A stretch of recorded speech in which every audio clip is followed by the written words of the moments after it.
Assalamualaikum warahmatullahi wabarakatuh. Tetap semangat dengan Pak Dedi dalam ilmu kimia. Kali ini Pak Dedi membahas masalah isomer senyawa karbon. Ya, apa itu? Tadi isomer itu sendiri, ya. Ini harus pahami dulu gitu kan pengertian-pengertian daripada isomer, ya. Apa itu isomer, ya? Nah, dalam gugus fungsi senyawa karbon ada beberapa isomer. Dan isomer itu sendiri adalah senyawa-senyawa yang memiliki rumus molekul sama tetapi mempunyai rumus bangun atau struktur berbeda. Jadi rumus molekulnya sama tetapi rumus struktur atau rumus bangunnya berbeda. Perbedaan ini akan menyebabkan sifat kimia, ya, fisika maupun kimianya akan menjadi berbeda. Isomer-isomer apa yang ada di dalam senyawa karbon itu sendiri? Yang pertama adalah isomer struktur. Apa itu isomer struktur? Isomer rantai atau isomer rangka adalah senyawa-senyawa yang mempunyai rumus molekul sama, tetap rumus molekul sama, tetapi mempunyai angka atom berbeda. Contohnya di sini, ya. Kita contohnya di sini. Ini adalah suatu butana, ya. Butana. Lalu kita pindahkan satunya taruh di sini, ya. Sini hanya hilang satu, pindah ke sini CH3. Maka ini dinamakan adalah butana ini, ya. Ini adalah namanya 2-metil propana. 2-metil propana. Kalau kita lihat rumus molekulnya, C-nya ada 4, 1, 2, 3, 4. Ya, H-nya adalah 3 tambah 2, 5 tambah 2, 7 tambah 3 menjadi 10. Ini juga sama, C-nya juga 4. Ya, H-nya 3 tambah 1 tambah 3 tambah 3, 10. Jadi dia rumus molekulnya sama, tetapi strukturnya berbeda. Untuk mengetahui perbedaan tersebut, lihat aja namanya. Kalau ini N-butana, di sini 2-metil propana. Ya, itu yang kita kenal dengan isomer struktur. Isomer apa lagi yang ada di sini selain daripada isomer struktur? Ya, isomer posisinya. Isomer posisi atau isomer tempat adalah senyawa-senyawa yang mempunyai rumus molekul sama, gugus fungsinya sama, tetapi letak gugus fungsinya berbeda. Nah, di sini diletakkan, ya, ikatan rangkapnya pada nomor 1. Di sini diletakkan pada ikatannya pada nomor 2. Jadi posisinya berbeda, tapi rumus molekulnya sama. Nggak percaya? Kita cek. C-nya ada 4. H-nya 2 tambah 1, 3 tambah 2, 5 tambah 3, 8. 3 tambah 1, 4. 3 tambah 1, 4 tambah 4, 8. Sama rumus molekulnya. Hanya posisi dari gugus fungsinya berbeda. Ini pada posisi ke-1, ini pada posisi kedua. Begitu pula dengan ini. Ya, propanol. Ya, ini propanol N, netral, ya. Ya, normal. Kalau normal ini biasanya letakkan pada nomor 1. Ini OH-nya pada nomor 2. Ya, itu isomer daripada isomer posisi. Posisi gugus fungsinya berbeda. Nah, ini juga salah satu isomer posisinya adalah keton. Ya, keton ini posisinya pada nomor 2, ini pada nomor 3. Ya, itu adalah isomer daripada isomer posisi. Selanjutnya adalah isomer gugus fungsi.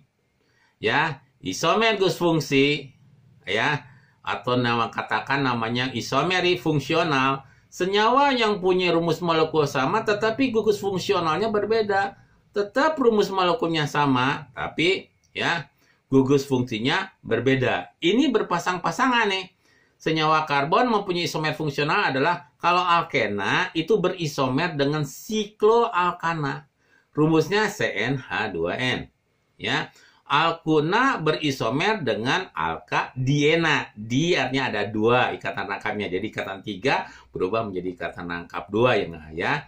Rumus CnH2n, ya, min 2. Alkohol berisomer dengan ether, ya. CnH2n plus 2O. Aldehida berisomer dengan keton, ya. CnH2nO. Asam karboksilat berisomer dengan ester, CnH2nO2. Tolong dipahami nih pasangan-pasangannya, ya. nanti kita bisa apabila ada satu soal kita bisa menjawabnya dengan baik ya, seperti itu. Nah, ini kita coba isomer daripada gus fungsi. Tadi katakan bahwa alkena dengan sikloalkana. Di sini ya, ini putus ikatan rangkap seperti ini. Ya, seperti itu ya. Kalau nggak percaya kita hitung lagi. 1, 2, 3, 4. Hanya 5 tambah 3, 8. Ini hanya 2, 2, 2, 2, 8. Ini sama ya. Jadi alkena berisomer dengan siklo ya, sikloalkana. Butuna ikatan rangkap 3, dia isomernya dengan diena. Ada ikatan rangkap 2 di sini. Jadi satunya pindah ke sini. Alkohol, ini alkohol ya, namanya adalah propanol, itu akan ya berisomer dengan ether ya. Etil, metil, ether atau metoksietana ya. Masih ada lain lagi ya, karena kita coba satu-satu isomer-isomer masing-masing ya.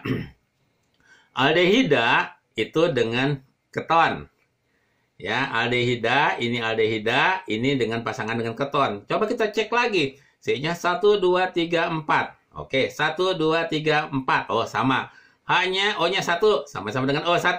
Hanya 3 tambah 2, 5. 5 tambah 2, 7. 7 tambah 1, 8. 3 tambah 2, 5. 5 tambah 3, 8. Sama rumus molekulnya.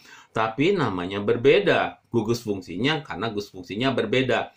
Begitu pula dengan asam butanoat. Dia berisomer dengan metil propanoat. Ya, tadi kita sudah membahas masih beberapa gugus fungsinya. Ada gugus fungsi yang lain di sini, ya. Apa? Isomer geometri. Ya, apa itu isomer geometri? Ya, isomer geometri adalah senyawa-senyawa yang punya rumus molekulnya sama, gugus fungsionalnya sama, rumus molekulnya sama nih, ya, gugus fungsionalnya sama, posisi gugus fungsionalnya sama, tetapi mempunyai struktur geometri atau struktur ruang yang berbeda. Jadi struktur ruangnya berbeda. Isomer geometri dibedakan menjadi 2, yaitu bentuk cis dibacanya cisnya. Berarti sepihak atau pada pihak yang sama dengan bentuk trans. Berarti pada sisi yang berlawanan atau yang berlawanan pihak. Ya, nanti kita coba ya. Contoh yang paling detail lagi ya, masalah isomer geometri itu sendiri ya. Nah, isomer geometri itu sendiri itu mempunyai ciri-ciri ya, suatu senyawa yang memiliki isomer geometri ini harus ada syaratnya ini ya. 1, mempunyai ikatan rangkap. Dia harus mempunyai ikatan rangkap 2 atau dikenal dengan senyawa alkena. Kedua, pada rantai C yang berikatan rangkap harus mengikat 2 atom atau gugus berbeda. Jadi ini harus berbeda. Ya, ini harus berbeda.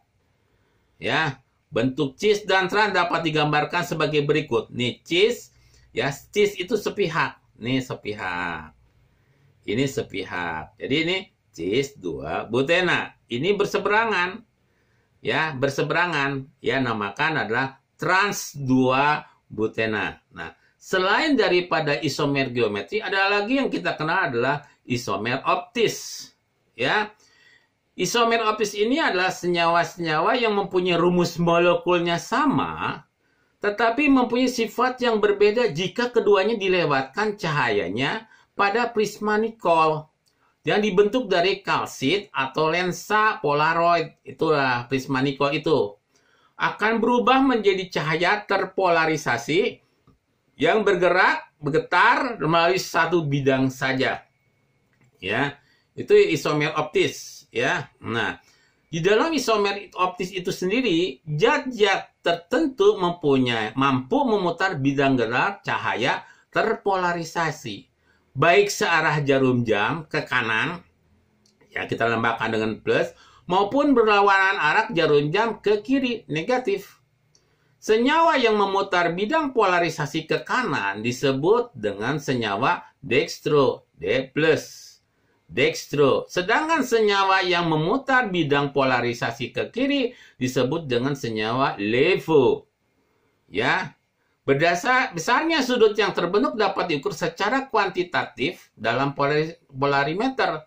Senyawa yang dapat memutar bidang getar cahaya terpolarisasi disebut dengan senyawa optis aktif, ya, optis aktif. Tentu saja sama ya tadi dengan geometri, ada syarat-syarat tertentu ya supaya terbentuk isomer optis. Senyawa-senyawa yang memiliki isomer optis adalah senyawa yang mempunyai atom C asimetris atau C akiral. Apa sih atom asimetris itu sendiri?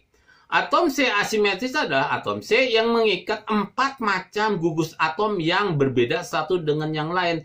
Jadi setiap C itu kan tangannya 4, setiap tangannya itu mengikat atom yang berbeda satu dengan yang lain. Sifat optis aktif menurut Van Hoff dan Lebel, jika atom C mengikat 4 gugus yang berbeda pada sudut-sudut tetrahedral, akan ada kemungkinan terbentuknya 2 struktur molekul senyawa karbon. Di sini bisa dikatakan jumlah isomer optis dapat dirumuskan dengan 2 pangkat N, di mana N adalah jumlah atom C asimetris. Nah, kita lihat di sini, ya. Nah, ini ada di sebelah kiri, ada yang di sebelah kanan. Ya, mana yang lebih berat? H3C atau NH2? Ya, kalau misalnya ya dia lebih berat, ya, lebih berat ke NH3, ya. NH2 dengan H3C ini lebih besar molekul relatifnya ke NH2, maka dia memutar bidang polarisasi ke kanan. Maka kalau dia memutar bidang polarisasi ke kanan adalah dikatakan LeFo, ya, LeFo. Nah, kalau kita dikasihkan cermin, tentu saja jadi berlawanan, dia akan memutar ke arah sebelah kiri yang dinamakan dengan dextro. Ya, jadi isomer optis itu cermin.